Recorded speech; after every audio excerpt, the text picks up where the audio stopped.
Je vais vous parler de la Seconde Guerre mondiale au regard de l'astrologie que je pratique, l'astrologie yin-yang. Et à ce propos, donc, je voudrais vous montrer, en réexpliquant les règles du jeu que j'utilise, que cette guerre, la domination allemande en Europe, a été circonscrite par une phase yin, c'est-à-dire le passage de Saturne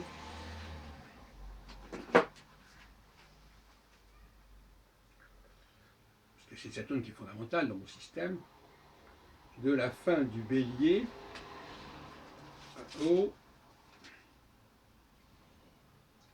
à la fin des Gémeaux.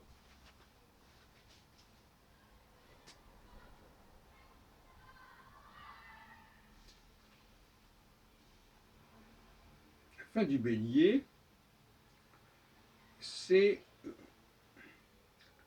lorsqu'on sait que Saturne dépend à ce moment-là de Aldébaran, qui a lieu à 8 taureaux, on se rapproche de la conjonction. Et en juin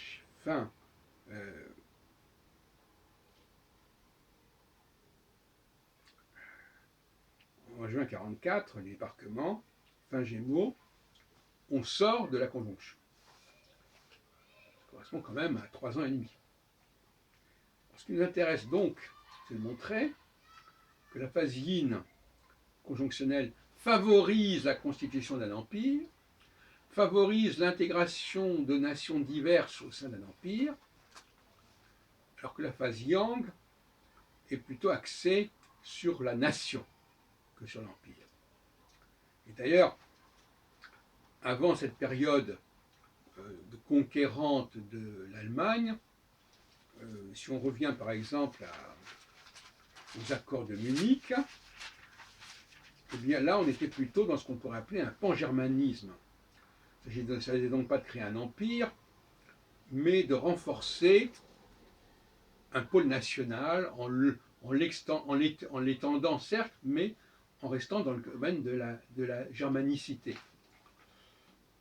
Le langage de Hitler à ce moment-là, c'était récupérer l'Autriche avec l'Anschluss, récupérer les Sudètes qui étaient germanophones en les prenant à la Tchécoslovaquie. Donc c'était un langage nationaliste. À partir de 1940, on change de logiciel et on est dans un langage impérialiste. Le cas de la Pologne est d'ailleurs intéressant parce qu'il se situe entre les deux. Mais l'invasion de la Pologne en 1939, qui aboutit d'ailleurs à la déclaration de guerre de la France et de l'Allemagne et d'Angleterre en juin 1939, en juillet 1939, peu importe, c'est avec une autre partition, puisque la Russie, l'URSS s'est s'approprié l'Est de la Pologne et l'Allemagne de l'Ouest. C'était encore une volonté de germaniser la Pologne, cette partie-là.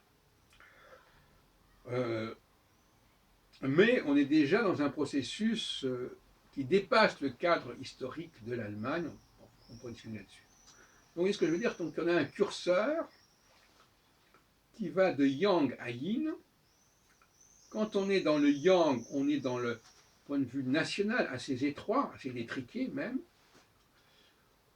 mais qui n'empêche pas de vouloir récupérer certains éléments sur des pays adjacents. Et il y aura évidemment le cas de l'Alsace qui va se poser ensuite, bon, un problème encore. Et quand on est en phase yin, c'est tout un autre point de vue, c'est un point de vue beaucoup plus, on veut créer un empire à l'échelle de l'Europe. C'est ce qui va se passer d'ailleurs, avec l'exception bien entendu de l'Angleterre, mais pas des îles anglo-normandes qui sont également conquises par les Allemands. Il y a eu un film récemment à ce sujet qui est très intéressant.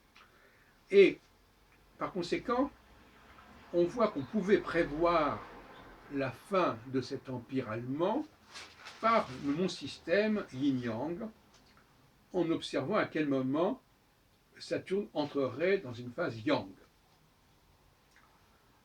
qui serait d'ailleurs une phase gravissime pour l'Allemagne, puisque non seulement elle ne serait plus impériale, mais même elle arriverait à la division de l'Allemagne.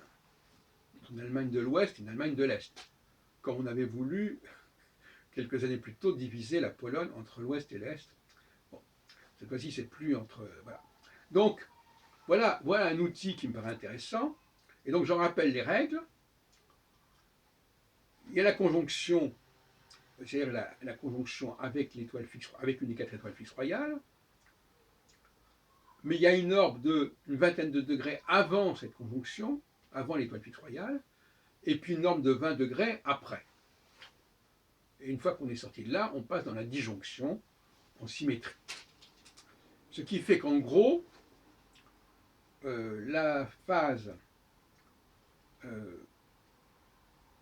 la planète, donc, tant qu'elle est à partir de 10 degrés du signe cardinal, jusqu'à 20 degrés du signe mutable, elle est en conjonction, phase conjonctionnelle. Et quand elle est de ces 20 degrés de signe mutable jusqu'aux 10 degrés du signe fixe qui précède, eh bien, on est en disjonction. Puisque le signe fixe précède, donc parce que les étoiles fixes royales se trouvent actuellement en mutable. Donc, on prend 20 degrés en fixe, puisque le fixe précède toujours le signe mutable, et 20 degrés en mutable, ce qui fait à peu près 45 degrés. Et comme nous sommes dans des bases de 80 degrés, donc 4 fois 80 degrés 360, eh bien, on divise les 80 degrés en deux temps de 45 degrés, et ça veut dire des semi-carrés, et ça nous donne la chose que je viens d'expliquer. Voilà. Alors, donc cet été, nous allons étudier d'autres exemples de ce genre. Je ferai d'autres émissions autour de tel et tel événement sur le basculement yin-yang. Voilà. Donc vous pourrez suivre ces émissions sur l'astrologie yin-yang, cette fois-ci, à des travaux pratiques utilisant les éphémérides et se référant à des événements précis. Enfin, je rappelle qu'on a déjà traité de ces questions à propos de 1989, de 1960, de 1968 et de 2011. Donc on peut effectivement continuer, mais il n'est plus temps d'en rester là. Il faut montrer que le modèle s'applique à des périodes autres et que ça s'applique aussi à des basculements de politique. Ça c'est un peu important. Souvent on dit, tiens, ils ont changé de politique. Ben oui, ils ont changé de politique. Et on verra que ces changements de politique, ces changements d'orientation sont tout à fait caractéristiques de l'astrologie yin-yang. On étudiera notamment ce qui s'est passé sous Mitterrand dans les années 80-95 pour montrer comment ça a fonctionné. L'arrivée de Mitterrand au pouvoir, etc. Et on verra que sur une période longue, il est évident qu'on ne peut pas mener en permanence la même politique. Ça, c'est évident. Qu'on n'en déplaise à M. Onfray, un homme politique ne peut pas mener à bien le même programme, la même stratégie au-delà de 3-4 ans. Il faut qu'il... Et d'ailleurs, ce qu'aurait dû faire Hitler, c'est, s'il avait su qu'il y avait un basculement vers le yang, c'est de se retirer en temps voulu, tant qu'il était temps, de ses engagements impériaux, de négocier à ce moment-là avec les Alliés, avant qu'il ne soit trop tard. Et je sais qu'il y a eu des tentatives de négociation qui ont été faites, et ce qu'il faut justement, c'est d'anticiper le basculement des choses, et de ne pas le constater une fois que les choses ont déjà pris une tournure trop irréversible.